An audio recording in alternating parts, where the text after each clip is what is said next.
Bonjour mes chers amis, j'espère que vous allez bien. On est parti aujourd'hui pour une nouvelle vidéo, j'espère que votre semaine s'est bien passée. Je vous souhaite d'ores et déjà un excellent week-end. On va parler d'analyse technique, bien évidemment dans cette vidéo. On va parler du Bitcoin, de l'Ethereum, du BNB qui a aussi chuté, il y a eu un hack, bref. On va pas rentrer dans les détails, mais en tout cas je vais vous donner les infos. L'indice du dollar bien évidemment, le SP500, on ira voir aussi un petit tour sur Atom. On ira faire un tour bien évidemment sur le Pinterest, les funding, etc. Ça n'a toujours pas changé. Un petit tour aussi sur le copy trading. Et puis voilà, j'espère que cette vidéo vous plaira. Installez-vous confortablement bien évidemment comme d'habitude. Et puis nous on est directement parti. Crypto, la vidéo par quelque chose de plutôt sympa. J'ai reçu une carte comme ceci, donc Swiss Bitcoin Pay. Ce qui est super cool, c'est que en fait vous allez pouvoir payer avec cette carte dans des établissements qui acceptent le réseau Lightning, donc qui acceptent le Bitcoin. Vous avez un QR code derrière, il suffit juste d'envoyer des Bitcoins sur cette adresse. Donc après ça veut dire comme s'ils étaient sur cette carte, et ensuite vous pouvez aller les dépenser. C'est vraiment chouette. Et du coup je mettrai le lien s'il y a des gens qui ça leur intéresse, des gens suisses qui voudraient avoir ça. En tout cas c'est bien pour flex. C'est bien pour flex. Enfin bref, donc je l'ai partagé ici. Ensuite, continuons sur Twitter. On avait cette fameuse analyse que j'ai partagée hier. Donc je m'attendais à un dump hein. Dans la vidéo de hier aussi, je m'attendais à un dump. Soit on est reparté maintenant, soit on avait un dump. Donc on a eu un dump, mais de toute façon on repartira vers le haut à mon avis. Et finalement on a bel et bien eu notre dump. Donc on va voir dans cette vidéo qu'on peut encore descendre un petit peu plus bas. Mais voilà, ça c'est un petit peu ce qu'on a actuellement sur le BTC. Et on a eu des annonces du chômage aussi qui sont arrivées aujourd'hui. Boum, moins 1,5%. Même maintenant on est à beaucoup plus hein. Le dump c'est presque 2%, donc c'est assez puissant quand même comme dump, et ça arrivait vraiment en 10 secondes, hein. Une seconde, boum, méga mèche, tout le monde liquidé. Bref, ça c'est le casino, si vous n'avez pas de stop loss. On va juste continuer donc sur BitGet. Donc hier j'ai réussi mon trade qui est passé, on ira le voir aussi tout à l'heure. Et du coup je suis à moins 200 depuis que j'ai commencé le copy trading. Vous en total, donc toutes les gens qui me suivent, vous êtes à moins 800. Donc actuellement je peux dire que j'ai fait perdre 800 balles à ma communauté, à 264 personnes en gros. Bon, c'est relativement peu pour disons qu'ici il y a presque 100 000 dans la pool en gros. Donc on va continuer, je suis content, j'ai bien remonté. Donc objectif maintenant c'est d'arriver aux 2K, et ensuite bien évidemment ça sera les 5K pour la suite du défi. Puis après on montera à 100. L'objectif encore une fois c'est à 100, et si jamais il y a des gens qui veulent me rejoindre, je mettrai de toute façon tous les liens en description pour pouvoir me rejoindre dans ce petit défi. Parlons directement de ce Bitcoin hein, parce qu'on n'est pas là pour traîner, j'ai pas envie de faire perdre votre temps. Donc en gros ici on est venu chercher donc ce nouveau plus bas, c'est toujours haussier parce qu'en fait ici on n'est pas venu faire un nouveau sommet par rapport à celui-là. En fait ici on n'a pas eu de continuation de structure haussière, et du coup c'est très bien, ça veut simplement dire que en gros là c'est haussier encore. Donc même si on descend ici, dans des hausses haussières, il y a forcément des corrections. Et ici, ça reste encore haussier, donc ça c'est plutôt nice. Je vais pouvoir enlever la flèche jaune ici. Et puis, on va pouvoir voir quels sont les niveaux assez importants à potentiellement venir ici. Donc déjà, ce qui était assez intéressant, c'est ce Fibo ici d'extension. Donc d'une potentielle A ici et puis B, donc ABC, hop, juste bien caler ça. On a la zone des 161,8 qui se retrouve vers la zone des 19 150. On a aussi un petit peu plus au-dessus, je crois qu'on a une zone de fair value gap ici, pile poil à 19 300. On a la zone de fair value gap aussi en daily qui a été revenu, qui a été touchée en fait, et c'est pour ça qu'on a rebondi sur cette zone là. Vous voyez ici le petit rectangle vert, on en a parlé hier, rebond parfait dessus hein. Donc je pense qu'on peut encore chercher un petit peu plus bas, pourquoi pas prendre un petit peu plus de cette zone de fair value gap.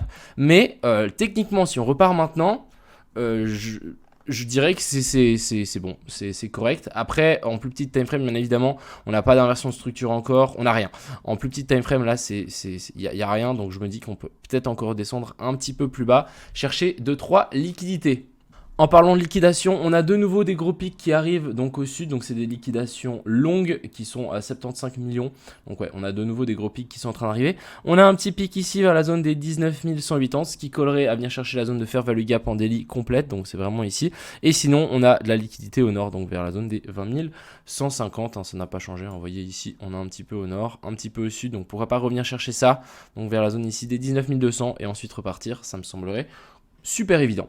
Ensuite du côté ici de l'order book, ici on peut voir qu'on a des gens qui défendent un petit peu ce bottom. Bon après les ordres ici ils ont disparu, mais il y a des gens qui défendent hein, comme à chaque fois qu'on a eu un rebond, ils ont défendu, bref assez intéressant. Et ensuite du côté de l'open interest et des funding, on a l'open interest qui chute tranquillement, mais on n'a pas de gros dump.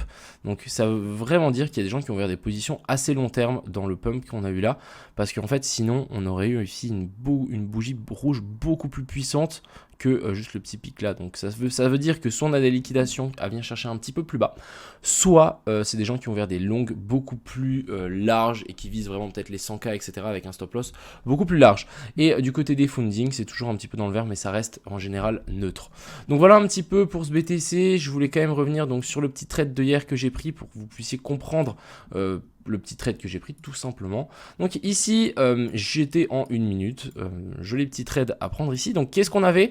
On a eu petite inversion de structure, il me semble qu'on était dans une zone intéressante, ouais, petite inversion de structure sous en fait la zone de liquidité qu'on avait là. Donc ici on avait une poche et on avait des stop loss qui étaient placés ici en dessous. Donc quand j'ai vu qu'on est venu chercher ça, je me suis dit ok, il y a peut-être un rebond à jouer, et du coup j'ai zoomé en plus petit time frame ici en 1 minute. Donc petite inversion de structure, ici on a notre cos et notre boss, donc changement de caractère, ensuite on pump. Qu'est-ce qu'on crée ici? On crée de la liquidité, donc ici comme je dis à chaque fois, mais là on a une poche de liquidité qui se crée. Et puis ensuite, on vient chercher un petit peu plus haut. Et ce qui était super intéressant, c'est qu'en fait, ici, on a fait un equal high. Donc un equal high, ça nous crée une poche de liquidité, de stop loss à venir potentiellement chercher après. Donc moi, je me suis dit, ok, on va sans doute corriger. J'ai placé mon ordre. J'ai cherché la zone de POI la plus intéressante. C'était ceci. J'ai placé mon ordre juste au-dessus de la zone de POI. Et finalement, voilà, je suis rentré à pixel. Vraiment, c'était vraiment parfait. J'ai pas été une seule fois en négatif. C'est nickel. Le mode sniper est revenu directement. Et du coup ensuite j'ai simplement patienté et finalement on est bel et bien venu rect les gens qui avaient placé leur stop loss ici. Donc vous voyez ici on a une énorme mèche. J'aurais pu bien évidemment tirer ça beaucoup plus haut hein, mais malheureusement moi je préférais jouer la prudence, étant donné que c'est assez risqué quand même dans du 1 minute et puis la chart qui fait des pump and dump chelou. Enfin bref, donc le trade est passé nickel. Et puis voilà, ça c'était le trade de hier. Prenez-en de la graine hein, ça c'est une pattern que vous allez voir tout le temps, et si vous arrivez à la reconnaître tout le temps, c'est de la free money presque. C'est vraiment assez relativement simple à récupérer.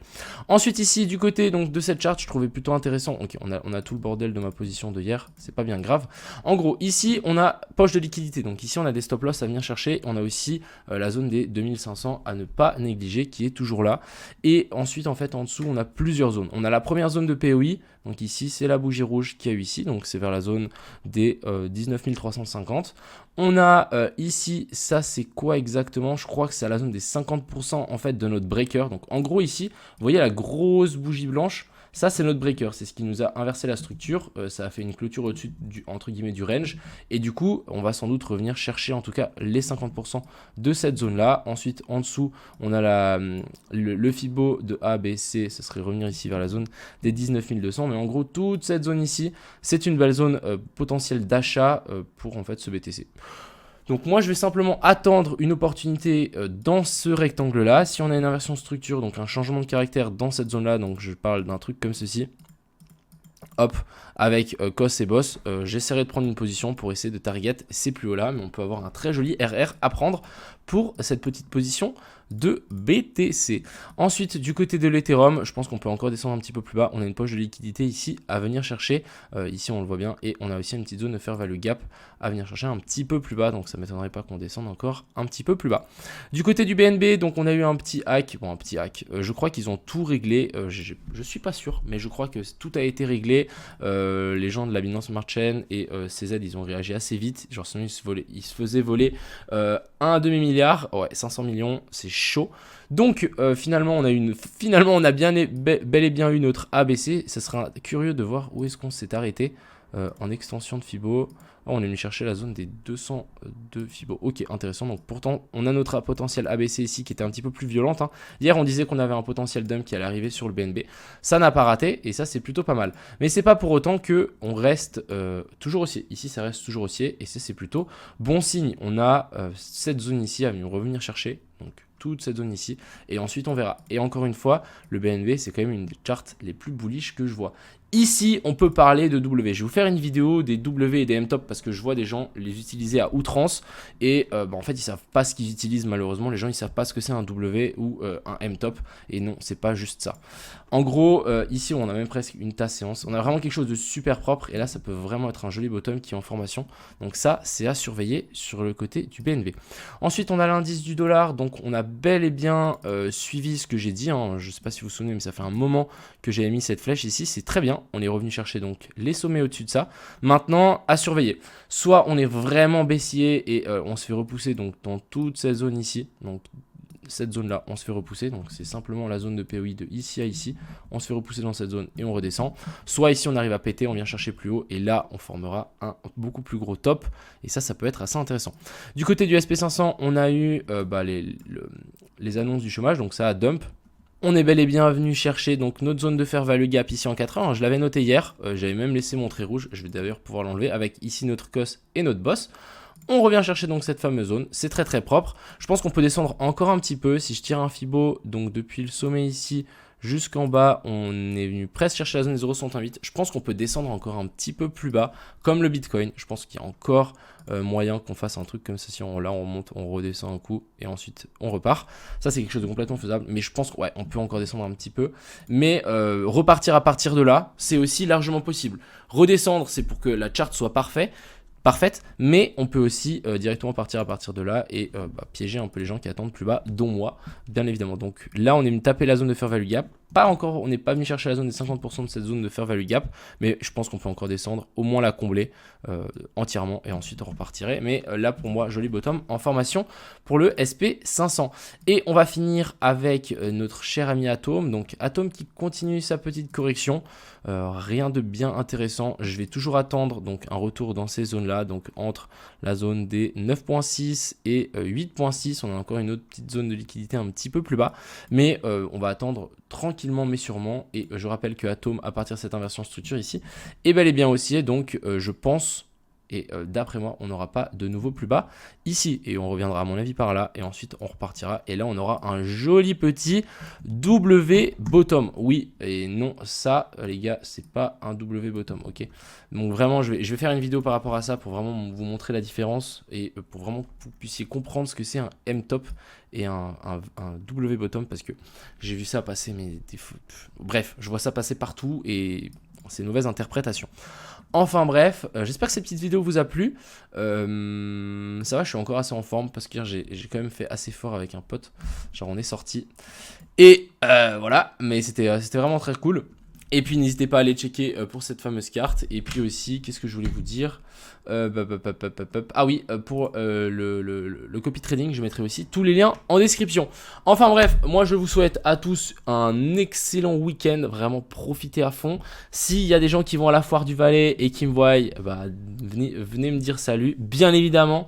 Et voilà quoi. Sur ce, je vous souhaite un bon week-end. Et puis à plus.